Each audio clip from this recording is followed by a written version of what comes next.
यह कहानी श्रापित महल की है जो भाग 2 है।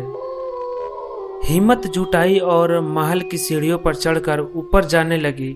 हर कदम पर लड़की की सीढ़ियाँ चीर चीर की आवाज करती और ऐसा लगता जैसे कोई उसके पीछे कदम से कदम मिलाकर चल रहा हो। ऊपर पहुंचते ही उसे एक बड़ा कमरा मिला जिसके बीचों बीच टूटा हुआ झूमर लटक रहा था। फर्श पर धूल जमी थी, लेकिन बीच में किसी ने अभी अभी चलकर पांवों के निशान बनाए थे। अनन्या के हाथ कांपने लगे। उसने मोबाइल की टॉर्च जलाई और उन निशानों का पीछा किया। निशान उसे एक पुराने आईने तक ले गए। आईना में उसने अपनी परछाई देखी, लेकिन उसके साथ एक और आकृति खड़ी थी।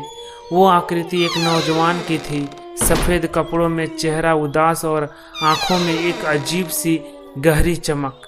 अनन्या चीख पड़ी और पीछे मुड़ी, पर असलियत में वहाँ कोई नहीं था। लेकिन आईना में वो युवक अब भी खड़ा था और उसके होंठे हिले।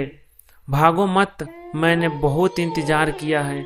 अनन्या के हाथ से मोबाइल गिर गया और टॉर्च बुझ गई। अब पूरा कमरा अंधेरे में डूब गया।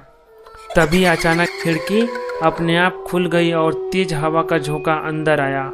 हवा के साथ एक धीमी सी कहारती आवाज गूंजी, मुझे अकेला मत छोड़ना। अनन्या कांपते हुए कमरे से बाहर भागी, लेकिन जितनी तेज दौड़ती उतना ही लगता कि महल की गलियां अभी कभी खत्म ही नहीं हो रही है।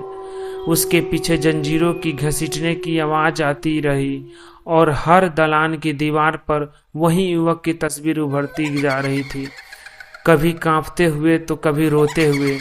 आखिरकार अनन्या ठोकर खाकर एक दरवाजे से टकराई। दरवाजा अपने आप खुला। अंदर झांकते ही उसने देखा वहां एक बड़ा बिस्तर पड़ा था जिस पर धूल जमी थी और बगल में किसी की पुरानी डायरी रखी थी। डर और जिज्ञासा के बीच कांपते हाथों से अनन्या ने वह डायरी उठाई। पहले ही पन्ने पर लिखा था, मैं आरव इस महल की आखिरी आत्मा हूँ। दोस्तों, इस कहानी को यहीं पे समाप्त करते हैं। फिर से मिलते हैं हम इस कहानी के तीसरे भाग में। तब तक के लिए थैंक यू। चैनल को सब्सक्राइब जरूर कीजिएगा।